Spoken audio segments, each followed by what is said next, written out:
All right, so show me how you implement this. For those of you who are doubting what I say the 4% rule was impossible to implement, show me how you would do this. You couldn't have.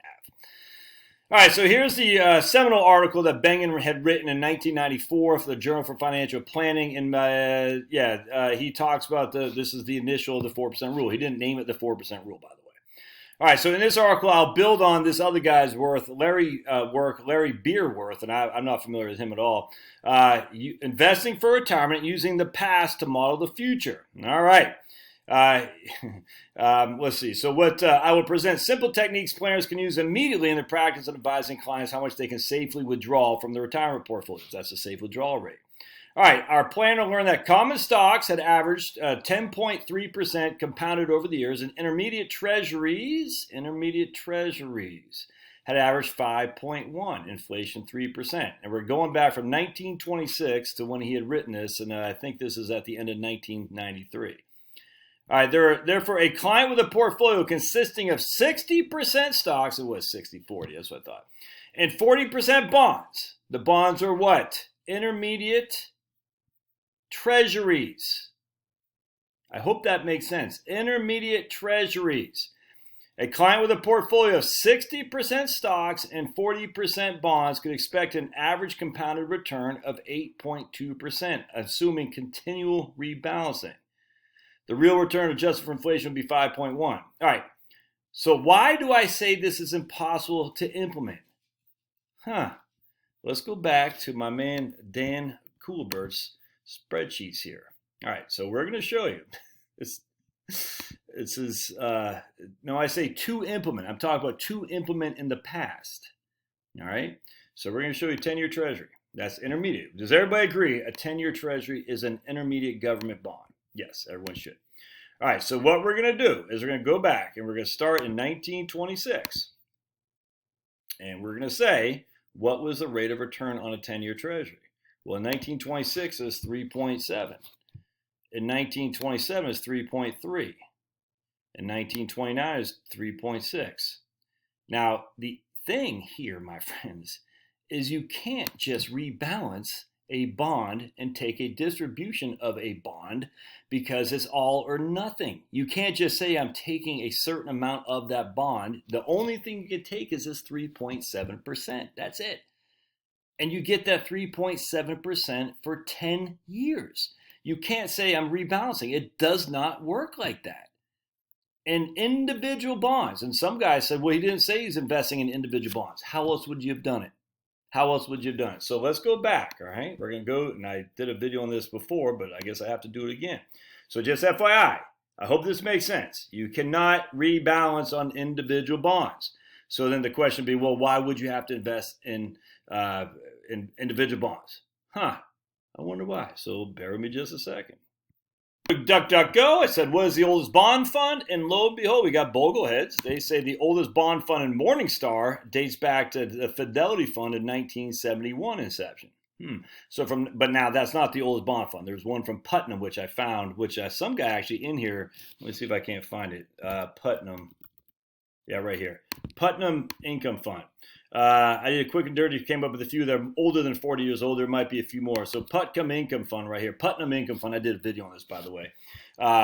This one, PINCX. And if we type up here, we go to DuckDuckGo, PINCX, and we say boink.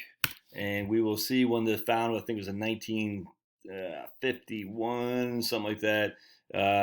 Let's see right here. Go to Putnam Income Fund. 1954. All right, pursuing an all-weather bond portfolio since 1954. Look at the owls. Aren't owls gorgeous? That's it. That's probably the oldest bond fund there is. And by the way, this is not just government bonds. All right, this fund invests in all sectors of the U.S. bond market, including mortgage-backed securities, corporate bonds, and other government obligations. Fund takes a unique approach to asset allocation, dynamically establishing diversified risk portfolios rather than sector exposures. All right. So the point being is this isn't just an intermediate government bond fund. As such, if we go back to our trusty spreadsheets, if we're getting 3.7% a year, we're locking that in for the entire 10-year time frame. And as such, and this year is great because we went into deflation. All right. So now 1926 and 1935 comes around. Now we're getting when that bond matures, we're getting 2.8. All right. Now we're going to get 2.8 fixed until 1944. So 1944, we're getting 2.5 fixed until 1953. 2.8 fixed until 1962. Let's see here. 1962, 4.1 fixed until 1972. 1972, 6%. All right. So you see where I'm going with this. That's all we're getting. But we missed 7.8. We missed 6.2. We're going to miss 7. We're going to miss 7.5. I got to go back and change the years on this. Go to 50. Go to as many as we possibly can. 100. All right. So what you're getting. So now in 1972, we're locking in at 6. We're missing 6.5. We're missing 7. We're missing 7.5. We're missing 7.7, 7.2, 8, 9. By the time 1981 rolls around, we're getting 12.6, which is fantastic. But we miss all these other years. But that's not what the 4% rule is based on. It's not based on that. It says we've learned that treasuries have returned 5.1% and stocks 10.3% compounded. All right. There will be, therefore, a client with a portfolio of 60-40 stocks and bonds, assuming continual rebalancing. So you can't continually rebalance into a bond because there is no bond mutual funds. It's individual bonds. And as such, you're locking in these rates. Sometimes right here, you're loving life because you locked into 12.6. Well, fast forward until 1990. Now you're getting 8.2. Whatever it is, 8.2. Fast forward until 1999, you're getting 4.7. You see where this is going? Fast forward. I mean, you cannot buy those bonds and sell them and rebalance. You're going to get the yield that you get, nothing more, nothing less. As I went back to my video yesterday, go back to it. I show you what happens when you try to buy and sell a bond as interest rates change. Now, my man Sergio had the best. Let me go find my channel here. One second. This is the comments on that video. If you see a guy who talks about Bitcoin, just delete. You guys can report him and delete him. These are just bots. All right. So it looks like it's Matthew Allen. People will be kicking themselves in a few weeks for now. These guys, I've seen these. I try to get them out of here because they're always. It's just a bot. There's no other way around that. Trying to get people to call people on their Bitcoin. All right. So let's see if we can find my man Sergio here. Let's see. Let me go to Command Sergio because he said the best. Let me see. No, oh man, he's on here. I know he had a great. All right, let me pause real quick and find him.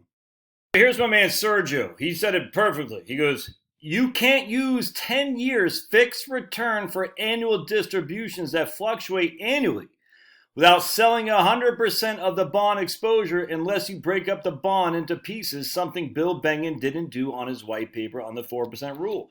Exactly. And that's what I said. 100% right, Sergio. Not surprised you get it, but it seems many others don't. I'm going to try again. I said, funny how you explained in one sentence what I was trying to say in 16 minutes. And he said, I wish I was able to write reverse mortgage strategies in one sentence. It's 100% right. Could you do it going forward? Yes, because we have funds to do that. But then we didn't have any. The oldest fund is MFS, and then Wellington are the oldest funds out there, and they had predominant stocks. I think the the Massachusetts Mutual Fund had all stocks. Wellington still had 35% stocks, 65% bonds. It was impossible for you to do the 4% rule. It was impossible. So everyone's sitting there, that's the rule. That's what the fire people say. That's what everyone, 4% rule. Based on what? Based on the proposition of your individual bonds that you rebalanced every year. How do you do that? And so you can't. That's impossible. This is so frustrating. So let's read some of the comments on that video because I'm sitting there thinking, look, I get it. Maybe I didn't explain it well, but we're going to do it now. But I just want to show you some of his comments. It's like people get this in their head of what these studies are, and they don't know what they're talking about, man. It actually drives me insane. So let's go here, and we're going to go to the comments. Comments right here. All right, I'm just sitting there thinking, whoa, dudes, I don't know if these guys, I don't know who these people are who just, look, they might just be ignorant, which is fine. All right, so I'm going to show you something here. There's a couple in here that I was like, what? All right, so Let's call him a busy bill fix. So this is actually a pretty good one. I thought I responded to him. It might be possible if you're selling equities each year, basically building a fixed income ladder based on the current 10-year rates. Maybe, but again, you can't just buy. Back then, you had to buy the individual bond, and bonds, they're essentially an even lot. They don't really call them even lot for bonds, but a bond, you can't just buy a proportion. So, but that would be the way to do it. You say, okay, I'm going to do that, but it's not the 4% rule. In fact, let's go back to what the 4% rule was. All right. The 4% rule. And again, Bengen didn't label this that. And again, I got no qualm with Bengen. I think he freaking did incredible work, and they should give him the Nobel Prize in financial planning after Tabernicki. But anyway, we have, that's what it says right here. We have, therefore, a client with a portfolio consisting of 60% stocks and 40% bonds could expect an average annual compounded return of 8.2%, assuming continually rebalancing. And his bonds are what? Intermediate term treasury bonds. The only way to buy intermediate term treasury bonds was to buy the actual bond. All right, so I've been retiring. Okay, so that's not what I'm talking about. I'm fired up. Yeah, because I love this. Yeah, you cannot expect to get the 10-year rate on your 40% of your portfolio next week. One of the feet. I get that. That's not what I was going for, but yeah, it makes sense. You can't expect. I want to go back to what Sergio says. You can't expect to get the 10-year rate every single year on a thing that that A doesn't change. A bond, it's there for 10 years. That's why I did the video on to show how bonds work yesterday. And B, that you can't sell them in proportional. You have to sell the whole thing. You can't. All right, so let's see. I learned something from this video. Thanks. All right, you'll never see. I don't know about this. You'll never see 10-year bonds at 6% again in your lifetime. I agree with that. I don't know if I'd say never. Who knows? Let's see. All right, so right here, there are ETFs now that rotate different term bonds, which have a high turnover but give you the evolving rates. Okay, that's 100% right, Dan. Those are not what was the 4% rule was based on. All right, let's see. Is the aggregate portfolio? And again, the portfolio is 60-40, just like I thought. Only people over 100 what 100 buy bonds anymore. All right. So this guy always thought the 4% rule. I always thought the 4% rule only applied to people retiring with stocks as their primary investment, or better yet, index funds. No. And I'm not banging my man Eric here, but that's no. The Vanguard S&P 500 10%. See, oh my goodness. And Eric is making the mistake that the 4% rule led us to where we are today, which is good. The Vanguard S&P 500 index, 10% profit annually. If you have $1 million invested, you can trim 4% of that money every year, annually $40,000, and remaining $60,000 used to grow the principal and taxes. Oh, that's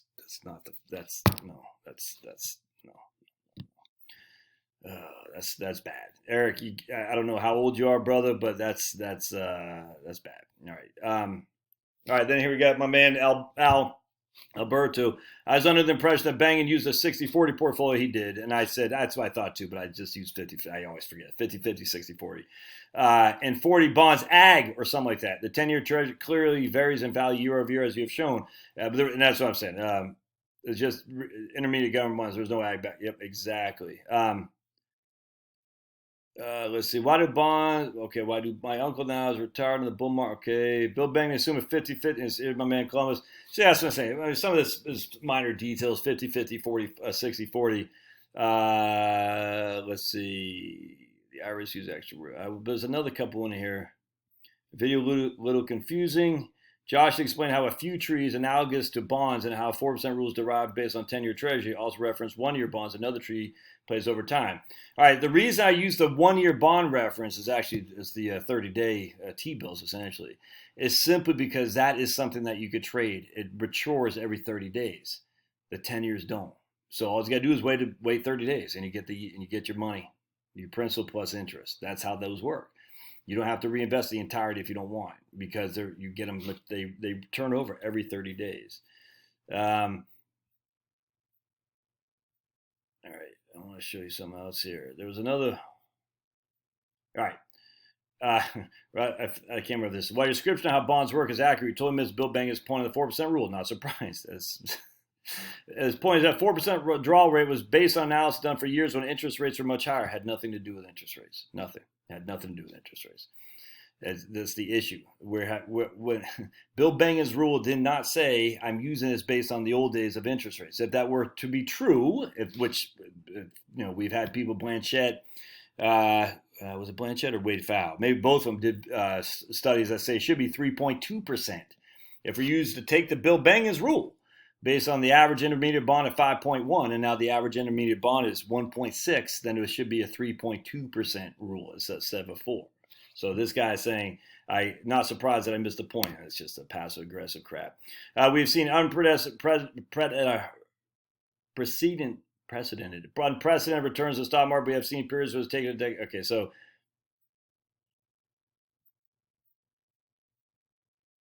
all right. It's been 30 years since the stock market. Okay, I don't. What's that form you brokers have us sign or protect you? But I don't know what the hell you're talking about. So this guy doesn't like me. That's fine. I don't care. But the idea that Bill Bengen's rule is based on the interest rates, not once they said that. I mean, it's silly. And that's the problem, man. That's the problem. No one knows the rule. They just hear the rule, and it's just like masks. Because everybody says it doesn't make it true, if that makes sense. So the 4% rule doesn't work. What's the safe withdrawal rate? That's a different video. We'll do that later on. Okay, this guy says, Bengen doesn't make the mistake you think he did. He assumes that the bond portfolio returns to market gains or losses, not the 10-year yield. You see, my friends, how people don't know? It's scary, man. It's scary because there's very few students of the business like I am. There are very, very few. Most people they read the headlines. It's scary. All right, the 4% rule, Angelo says, it's flawed as bond returns. It doesn't matter what the bond returns are now. I'm looking at how it is impossible to implement the 4% rule as designed. As designed. You could not do it. That's all I'm trying to say. Thus, everyone is using the 4% rule as sacrosanct, and it's an impossibility then. And now we even know it's even worse because I will grant you going forward it's even worse because the interest rates are so low. I grant you that. But we're not talking about, look at this, my friends. Let's just go back. We're go back. Here's a 10-year treasury, a 3.3. All right, that's twice what we're paying now. All right, I get you. But it's not like the 4% rule didn't have fluctuating interest rates. We go to the freaking 1950s.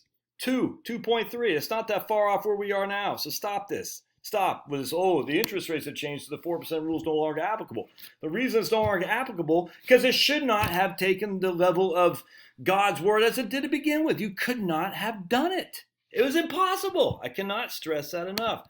Anyway, so I just hope that clears it up. I don't think it will. I'm still going to get people say, if you don't want to be a student of the business, you shouldn't be advising people. And if you don't want to watch the whole video, you probably shouldn't comment. Look, I know I do long videos. I get it. I said this till I'm blue in the face. Is there anything else I want to say in here?